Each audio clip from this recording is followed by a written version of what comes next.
Welcome everyone. Your iPhone screen not responding to touch. Mine is, but when you're swiping, nothing's happening. Nothing's happening when you press the buttons. The fix on iPhone 8 and newer.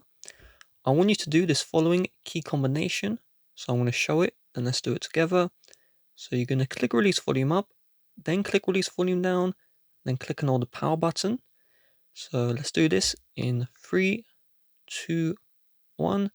Click release volume up, click release volume down, click on the power button, and you're going to keep this one held down. When your screen's frozen, you're not going to see this slide to power off. But any second now, there should be a black screen.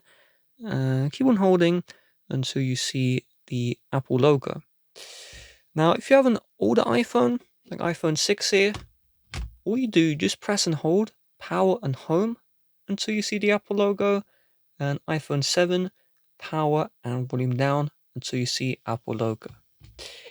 If you do the key combination, the volume and the power, and it's not working, then rewind the video, try again. Once the device is restarted, we are in business. With that being said, if you'd like to help support the channel, please do check the description. Bye bye.